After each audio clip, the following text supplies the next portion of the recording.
Good morning. Thank you very much, Press Secretary. Let me say a special good morning to our wonderful listeners, those of you listening from your homes and your cars in Dominica, wherever you may be this morning, and those of you listening via the internet overseas, good morning to you. My presence here this morning is to give my support and that of the government of Dominica to this very historic and important run for nature, which is actually being organized by the armed forces of the regional bodies, namely Jamaica, Trinidad, and we had just last week a contingent from Belize and also members of the Commonwealth of Dominica Police Force, which is being coordinated. And I want to say a special good morning to the Permanent Secretary, who is not well this morning.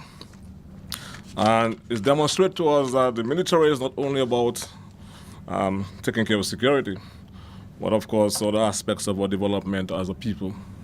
We will not spend time this morning talking about what Hurricane Maria did to us. All of us had our own experience, and of course you have heard time and time again from our Prime Minister and other persons giving account of this tremendous hurricane and how it has impacted every facet of our lives in this wonderful country.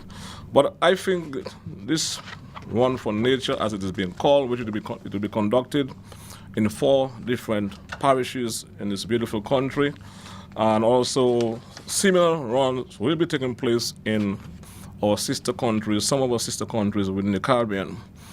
And I think it should not be seen as merely a run, but it demonstrates a sense of solidarity and on the part of our brothers and sisters in the region and among ourselves in this wonderful country.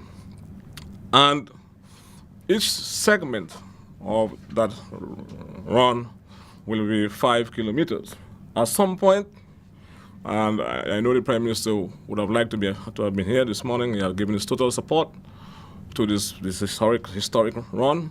And the intention, therefore, is to actually raise funds for a relief effort in this country.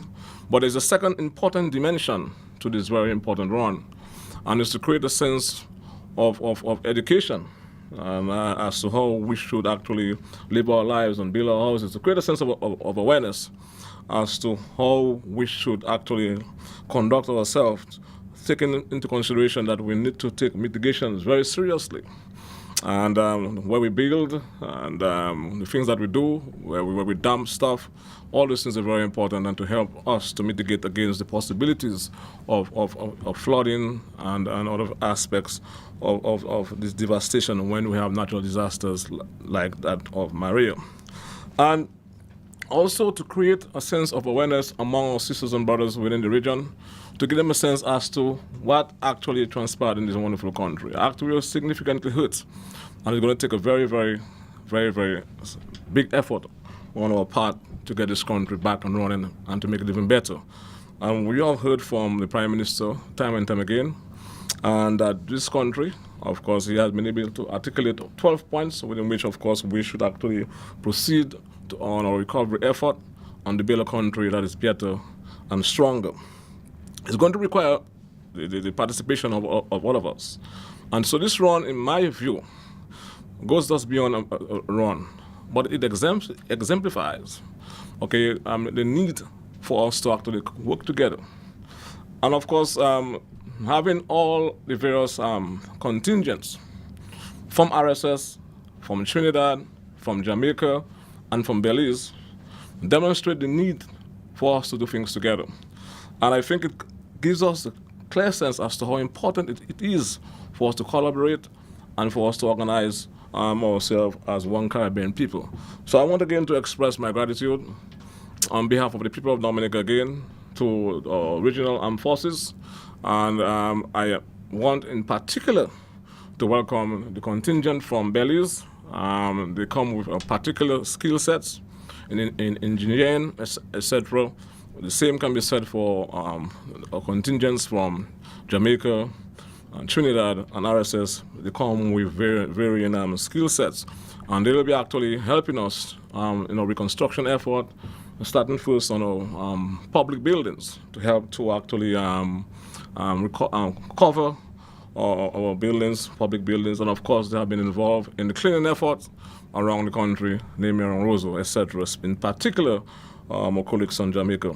So I will leave it to all the speakers to actually give the actual highlight and explanation as to what that run actually entails. But to say, I mean, I was hoping, because at some point I said, if the Prime Minister is there, he has to join the race. As to which location, I do not know. Don't laugh. The Prime Minister is still very young. But I'm very much disappointed because I was hoping to have seen, the inclusion of a very, very important climax. At least to have 100. I specialize in 100 meters. 100 meters. Don't laugh. So I was hoping to have seen something like 100 meters burst at the end of the run at the sports stadium. And I'm not saying that I would have won or I will win, but I can tell you, I will be very competitive. Trust me. So, and at the end of this very historic run, I think that there will be a concert at the end of this, and at the stadium. And of course, we want to also bring together various cultural groups if it's possible. And I want to actually, in a special way, commend Colonel Ogilvy, who's not there this morning, and all the other persons involved in that process, and to ensure that it is done properly and in a sense of security. And let me welcome our next speakers to the podium to give an explanation as to what this run is all about. Just to tell you, the parishes, the 4 parishes that will be covered, and covering the 4 cardinal points, namely the parish of St. George. Of course, the race will concentrate on Roseau. The parish of St. John, Portsmouth for a second tongue. The parish of St. David, and focus will be in Salibia, and the parish of St. Patrick. And this will be a historic race. I'm calling on all Dominicans to give the support, and those of you who can run, you can also join the race. We may be able to beat some of the soldiers. 4 of the areas that we shall have the race, I think we'll have something like 25 members of the armed forces as part of each segment. So those of you in the various areas in Portsmouth, Roseau, and Ikui, you might win. Don't laugh. And don't be surprised if you see the Prime Minister somewhere in the race. So I was told that he's supposed to join somewhere around Roseau, isn't that so? To the stadium. But I'm almost certain he can do it from Portsmouth to Roseau. Yes. Trust me. All of you, thank you very much, and my support again for this very historic event, and I want to commend you for your tremendous effort. Good morning.